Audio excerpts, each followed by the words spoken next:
मेरी कोशिश ये रही है कि as an entertainer, as a creative person, मैं जो मैं फिल्में बना रहा हूँ या मैं समाज को क्या दे रहा हूँ, मेरी सोच हमेशा ये रही है कि ना सिर्फ मैं लोगों का दिल बहलाऊं, जो हमारी प्राइमरी रिस्पॉन्सिबिलिटी होती है as entertainers, as creative people, कि ना सिर्फ मैं लोगों का दिल बहलाऊं, लेकिन मैं उसके अलावा भी जो सोशल फैब्रिक है हमारे समाज का, उसको मैं और मजबूत बनाऊं, उसमें मैं क्या योगदान दे सकता हूं। सोशल फैब्रिक को और मजबूत बनाने में, वैल्यूज़, बच्चों में वैल्यूज़ डालने, कैसे हम अच्छे वैल्यूज़ डाल सकते हैं अपने काम के ज़रिए, फिल्मों के ज़रिए या टेलीविज़न शो के ज़रिए। तो मेरी कोशिश ये रही है और मुझे लगता है कि एक क्रिएटिव इंसान की पूरी जिम्मेदारी यही होती है कि चाहे वो पेंटर हो, पोएट हो, राइटर हो, एक्टर हो, कि वो न सिर्फ लोगों का दिल बहलाए लेकिन समाज में सोशल फैब्रिक को मजबूत बनाए, वैल्यूज़, लोगों में अच्छे वैल्यूज़ जगाए। देखिए, वैसे तो मैं कहूँगा हर एपिसोड चैलेंजिंग है, क्योंकि हर मुद्दा अहम है, हर मुद्दा ज़रूरी है और हर मुद्दा पेचीदा है। ऐसा कोई मुद्दा नहीं है जो एकदम आसान है।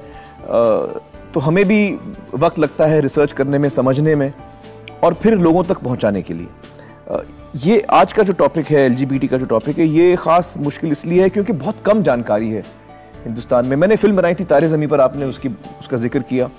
जब वो फिल्म बनकर आई तो उससे पहले बच्चों में, यंगस्टर्स में, पेरेंट्स में डिसलेक्सिया के बारे में या लर्निंग डिसेबिलिटीज़ के बारे में बहुत कम जानकारी थी, ना के बराबर थी। बल्कि एजुकेशन सिस्टम में भी जो लोग थे उनको भी बहुत कम जानकारी थी। बहुत ही कम टीचर्स, प्रिंसिपल्स थे, स्पेशल एजुकेटर्स थे जिनको इसके बारे में जानकारी थी बाय एंड लार्ज हिंदुस्तान में। तो वो फिल्म की इंपॉर्टेंस इसलिए और ज़्यादा थी क्योंकि उससे एक पूरा जनरेशन जागरूक हुई कि व्हाट इज़ लर्निंग डिसेबिलिटी, बच्चे को क्या तकलीफ हो सकती है। तो जब हमको समझ में आया कि बच्चे को लर्निंग डिसेबिलिटी हो सकती है तो हमारा बिहेवियर भी बदला ऐसे बच्चों की तरफ। इसी तरह ये जो टॉपिक है, देश भर में बहुत कम जानकारी है लोगों को और मिथ्स हैं, जो गलत सोच है लोगों की, वो बहुत ज़्यादा फैली हुई है कि ये लोग इमोरल हैं। एक वक्त था, मैं आपको बताऊं, कि लोग जो बाएं हाथ से काम करते हैं, लेफ्टी जिसको हम बोलते हैं, वो भी इलीगल था। एक वक्त ऐसा था, उनके खिलाफ भी लोग कार्रवाई करते थे कि यार ये लेफ्टी है, इसको मारो। तो जैसे जैसे हमको समझ में आया कि नहीं भाई, कोई आदमी होता है लेफ्टी, मैं राइटी हूं, इससे डरने की मुझे कोई जरूरत नहीं है कि ये कोई शैतान का बंदा है क्योंकि बाएं हाथ का इस्तेमाल कर रहा है। ऐसे लोग सोचते थे बहुत पहले। किसी के घुंघरेलू बाल होते हैं, किसी के सीधे बाल होते हैं, कोई नाटा होता है, कोई लंबा होता है, कोई मोटा होता है, कोई पतला होता है। तो ये हम सब में अलग अलग फर्क है। नेचर हम सबको अलग अलग बनाता है और हमको कबूल करना चाहिए कि नेचर ने, कुदरत ने जैसे हमको बनाया है, ऊपर वाले ने जैसे हमको बनाया है, जिस माँ की कोख से ऐसा बच्चा निकला है, वो वैसे सारे बच्चे भी वैसी कोख से, माँ के पेट से ही निकलते हैं। तो इस बात को हमें कबूल लेना चाहिए।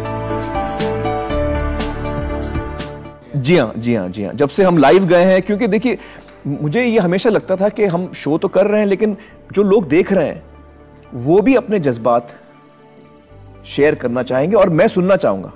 और ये आइडिया मुझे कहां से आया मैं आपको बताऊं। सीजन 1 से मैं एक चीज कर रहा हूं, ऑल इंडिया रेडियो पे मैं हफ्ते में एक दफा जाता हूं। और ऑल इंडिया रेडियो में हम क्या करते हैं कि संडे को शो आता है, मंडे, ट्यूसडे, वेडनेसडे, 3 दिन उनकी फोन लाइंस खुली रहती हैं। तो देश भर से लोग फोन करते हैं और अपने सवाल छोड़ते हैं, अपने अनुभव बांटते हैं। और फिर थर्सडे को, ये मंडे, ट्यूसडे, वेडनेसडे हो गया, थर्सडे को मैं AIR की टीम के साथ बैठता हूं, विविध भारती की टीम के साथ बैठता हूं। वो सब फोन कॉल्स मैं सुनता हूं और उनका मैं जवाब देता हूं। सैटरडे को वो एक्चुअली रेडियो पे सुनाया जाता है। तो वहां पर मुझे ये इतना मजा आता था, क्या मजा आता था मुझे, कि मैं 1 घंटा हिंदुस्तान की आवाज सुन रहा हूं। अलग अलग गांव, जो गांव जिनके नाम तक मैं नहीं जानता, बिहार का कोई गांव है, राजस्थान का कोई गांव है, उड़ीसा का कोई शहर है, कोई गांव है, साउथ इंडिया से कोई फ़ोन कर रहा है, कश्मीर से कोई फ़ोन कर रहा है। तो ये जो मैं जुड़ता था लोगों से और मैं विचार सुनता था, उनके जज्बात में सुनता था, उनकी बोली अलग होती है, उनका एक्सेंट अलग होता है, तो मुझे वो बड़ा अच्छा लगता था। तो मैंने अपने सत्यमेव टीम को कहा कि यार हमको ये टीवी पे भी करना चाहिए कि शो हमारा खत्म हुआ और फौरन हम लाइव जाएं और हम लोगों की बात सुने, उनको क्या लग रहा है, उनके क्या जज्बात हैं, उनकी क्या फीलिंग्स हैं। जाहिर है 1 घंटे में हम 10-12 कॉल्स ले सकते हैं, लेकिन वो भी उसका भी एक इंपॉर्टेंस है। So that's why we added this live element, you know. मुझे नहीं लगता कि मेरे वजह से ये शुरू हुआ है। मुझे लगता है कि सलमान जो कर रहे हैं, जूही जो कर रही हैं, ये सारी चीज़ जो आपने नाम लिए हैं, वो अपने मन से, अपने दिल से ये सब चीज़ें कर रहे हैं। मुझे लगता नहीं कि मेरे वजह से ये बदलाव आया, नहीं, मुझे नहीं लगता। क्योंकि देखिए ये ऐसी चीज़ है जिसमें कि जब आपके मन में ये भावना आए तभी आप ये कर सकते हैं। किसी के कहने से या देखा देखी या किसी को दिखाने के लिए ये फिर वो ऊपरी तौर पे होता है। आप सही कह रहे हैं, बहुत सारे लोग ऊपरी तौर पे भी करते हैं, लेकिन एक कमिटेड लेवल पे करना, उसके लिए आपके अंदर से ये भावना जागनी चाहिए, तभी आप कर सकते हैं। ये मेरा मानना है। तो मैं इसका क्रेडिट नहीं ले सकता, मुझे लगता है। नहीं, मैंने ऐसा नहीं सोचा है। मुझे स्पोर्ट्स के साथ बहुत दिलचस्पी है, मुझे बड़ा मज़ा आता है। मैं बहुत सारे स्पोर्ट्स खुद खेलता हूँ, मुझे देखने में मज़ा आता है और स्पोर्ट्स को प्रमोट करना भी चाहता हूँ मैं। इसीलिए कबड्डी का जब पहला मैच आया स्टार पे तो मैं मौजूद था वहाँ पर, इसीलिए कि मैं चाहता था कि मैं कबड्डी जैसे स्पोर्ट को, जो हिंदुस्तानी खेल है, उसको मैं सपोर्ट करूँ। लेकिन टीम खरीदना एक जिम्मेदारी है, वो एक बिजनेस भी है, उसमें आपको वक्त देना पड़ता है, उसमें आपके आपको टाइम देना पड़ता है, आपका ध्यान उसमें जाता है। और मेरे ये जज्बात हैं कि जो चीज़ जो मेरा पैशन है, फिल्में हैं या अब शो में जो कर रहा हूँ सत्यमेव जयते, ये 2 चीज़ें मेरा पैशन है। इससे जो भी चीज़ मुझे दूर ले जाती है उससे मैं भागता हूँ। तो अगर मैंने टीम खरीद ली तो मेरे 3 महीने मेरे उसमें चले जाएंगे। वो मैं 3 महीने बहुत मेरे लिए कीमती हैं। वो मैं चाहता हूँ कि मैं उसमें एक फिल्म कर लूँ या सत्यमेव जयते पे काम कर लूँ, उसमें मुझे खुशी मिलती है। तो स्पोर्ट्स में मुझे दिलचस्पी है, लेकिन उसका मैं बिजनेस बनाऊं उसमें मुझे दिलचस्पी नहीं है। टॉपिक हम चुनते हैं 2-3 बेसिस पर। एक तो लोग हमें बहुत सारे रिक्वेस्ट भेजते हैं हमारे वेबसाइट के ज़रिए, हमको लिखते हैं कि आप ये टॉपिक लीजिए, तो उस पे हम ध्यान देते हैं कि लोग क्या चाहते हैं। उसके अलावा जो हमारी जो कोर टीम है, 8-10 लोगों की जो कोर टीम है, वो एक्चुअली डिसीजन लेती है कि अल्टीमेटली कौन सा टॉपिक लेना है। जैसे रोड एक्सीडेंट्स का जो टॉपिक है, वो बहुत लोगों ने हमको लिखा कि आप प्लीज़ ये मुद्दे को उठाइए, और हमारी टीम को भी लगा कि हाँ, ये वाकई एक ऐसा मुद्दा है जो हमको उठाना चाहिए। तो मैं अपनी लिस्ट लाता हूँ, सत्य अपनी लिस्ट लाता है, जो 8-10 जो हमारे कोर टीम के लोग हैं वो सब अपनी अपनी लिस्ट लाते हैं कि भाई हमको ये टॉपिक लेना है, ये टॉपिक लेना है। तो जाहिर है वो लिस्ट में कुछ 30-40 टॉपिक्स आ जाती हैं, फिर हम लोग झगड़ा करते हैं। आर्ग्यूमेंट्स होती हैं कि कौन सी टॉपिक फ़ौरन ली जाए, नेक्स्ट सीजन में हमको नहीं लेना है, हमको अभी लेना है। सब अपने अपने पॉइंट ऑफ व्यू रखते हैं। फिर हम लोग अल्टीमेटली कंसेंसस पे आते हैं झगड़ा वगड़ा करने के बाद कि भैया इस सीजन में हम लोग 6 टॉपिक कर रहे हैं, जैसे इस दफ़ा हम लोग 6 टॉपिक कर रहे हैं। तो रिसर्च हम करते हैं 8 या 10 टॉपिक्स, क्योंकि जब रिसर्च हम करते हैं तो उससे हमको कभी कभी लगता है कि नहीं यार, इस टॉपिक में और वक्त की ज़रूरत है, हम अभी तक तैयार नहीं हैं। तो सिर्फ 6 टॉपिक्स अगर हम कर रहे हैं तो हम उससे 2-3 टॉपिक्स एक्स्ट्रा भी लेते हैं, फिर वो अगले सीजन में भी उसकी रिसर्च हमें काम आती है। प्रधानमंत्री जी, जितने हमारे पार्लियामेंट में जो लोकसभा में लोग बैठे हैं, हमें एज अ समाज हमें उन सबको अप्रोच करना चाहिए ये रिक्वेस्ट लेके कि आप इस पे गौर फरमाइए। तो मुझे भरोसा है और मुझे लगता है कि ये मुमकिन है कि इसमें बदलाव आएगा, और हमें उम्मीद है कि जो हमारे पार्लियामेंट में जो लोग हमने चुने हैं वो सही निर्णय लें। देखिए, सही निर्णय से मेरा मतलब ये भी है कि हमें ये समझना है कि डेमोक्रेसी में अक्सर ऐसा भी होता है कि जो मेजॉरिटी है शायद वो आपसे सहमत ना हो सकता है कि ज़्यादा से ज़्यादा लोग ना माने कि नहीं ये सही नहीं है, लेकिन जिन लोगों को हमने चुना है, हमने उनको ये जिम्मेदारी दी है कि वो सही कदम उठाएं, वो सही निर्णय लें। नॉट नेसेसरी कि मेजॉरिटी हमेशा सही होती है। तो जिन लोगों को हमने चुना है वो अक्लमंद लोग हैं और हम उनसे उम्मीद रखते हैं कि वो इस मुद्दे पर भी गौर फरमाएंगे और सही निर्णय लेंगे। हम उम्मीद रखते हैं, हम जरूर हम सबको अप्रोच करेंगे। हाँ मैं अपनी बात करता हूं। मुझे लगता है कि मैं ज्यादा कनेक्टेड हूं हिंदुस्तान के लोगों से जब से मैंने सत्य में जयते पे काम शुरू किया। शो तो बाद में आया टीवी पे, सीजन 1 बाद में आया, लेकिन हमने जब काम शुरू किया तब से मैं ज्यादा अपने आप को कनेक्टेड महसूस करता हूं अपने देश से, अपने देश के लोगों से, क्योंकि ये पहला मौका मुझे मिला। क्योंकि आमतौर पे हमारी लाइफ बड़ी शेल्टर्ड होती है।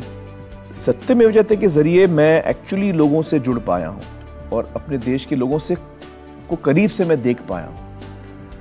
तो ये मुझे लगता है कि इस सफर में मैं जरूर करीब आया हूं देश के लोगों के। देखिए बहुत सारी एनजीओज, आप सही कह रहे हैं कि जैसे इंसान में अच्छे और बुरे होते हैं वैसे एनजीओज में भी अच्छे लोग और बुरे लोग ही होते हैं। एनजीओज को भी इंसान ही चलाते हैं अल्टीमेटली। तो अगर मेरी नीयत ठीक नहीं है तो फिर मैं एनजीओ भी करूंगा तो उसमें फिर मेरी नीयत ठीक नहीं है तो मैं गलत काम करूंगा, उसमें अपने पोजीशन का कभी फ़ायदा उठाऊंगा या पैसों का ठीक मैं इस्तेमाल नहीं करूंगा। लेकिन बहुत सारी एनजीओज हैं जो पिछले कई सालों से, बहुत सारे लोग हैं जो ग्रास रूट लेवल पे किसी एक मुद्दे के साथ जुड़कर वो अपनी ज़िंदगी उसमें लगा देते हैं। तो ऐसे भी लोग हैं। अब किसी को प्रेरित कैसे करें कि वो सिर्फ अच्छा ही काम करे ये तो मुश्किल है। वो तो अंदर से आवाज़ आती है आपकी। लोग जब जो एनजीओ चलाते हैं वो सोशल कॉजेस के साथ जुड़ते हैं, ये अंदर से भावना होती है, मेरा ख्याल है। इसका सही जवाब आपको एक्चुअली हमारी वेबसाइट में मिलेगा। अगर आप हमारी वेबसाइट पे जाएं www.satyamevjayate.in, वहाँ पर आपको हर मुद्दे के साथ जुड़े क्या क्या असर हुआ है, क्या क्या चेंजेस हुए हैं, आपको डिटेल में वहाँ पर नज़र आएगा। मैं 2-3 का उदाहरण मैं आपको देता हूँ। फॉर एग्ज़ाम्पल, हमने मैनुअल स्कैवेजिंग के ख़िलाफ़ आवाज़ उठाई थी और मैं प्रधानमंत्री मनमोहन सिंह जी से मिला था और उसके कुछ महीनों बाद वो बहुत ही अच्छा कानून लाए मैनुअल स्कैवेजिंग के ख़िलाफ़। बहुत ही अच्छा कानून लाए वो। तो ये एक कानून आया। उसके बाद हमारा जब पहला एपिसोड था कन्या भ्रूण हत्या, उसके ख़िलाफ़ उसके लिए उसी सिलसिले में मैं राजस्थान के मुख्यमंत्री से मिलने गया था। उनसे ये मैंने रिक्वेस्ट की थी कि जो 2 पत्रकार थे जिन्होंने स्टिंग ऑपरेशन किए थे, उनके जो केसेस अलग अलग कोर्ट्स में फैले हुए हैं, वो फास्ट ट्रैक कोर्ट बनाए उनके लिए ताकि वो एक जगह पे जाके, तो वो फास्ट ट्रैक कोर्ट बनाए गए। पहला जो हमारा शो हुआ इस सीज़न का स्पोर्ट्स पे तो स्पोर्ट्स मिनिस्टर ने ट्वीट भी किया, उनको शो भी पसंद आया और उन्होंने कहा कि वो ये सारी चीज़ों पर गौर करेंगे। गडकरी साहब ने, जो ट्रांसपोर्ट मिनिस्टर हैं, उन्होंने हमारा रोड ट्रैफिक एक्सीडेंट्स पे हमने शो किया था, रोड सेफ्टी पे, और 17 लाख लोगों ने समर्थन दिया। उसका राज क्या है?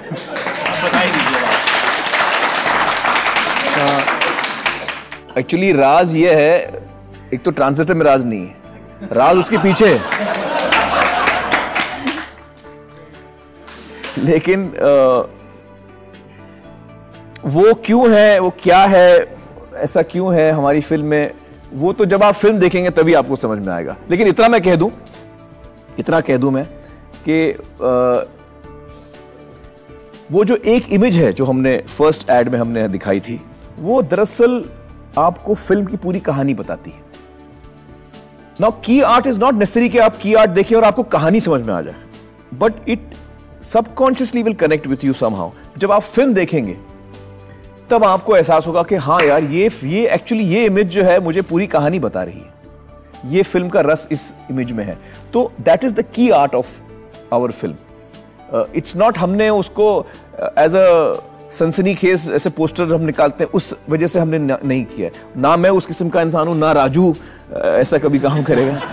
तो वो हमने इसलिए किया क्योंकि वो की आर्ट है, not to create a sensation. That's actually because it's a very integral part of the story of the film.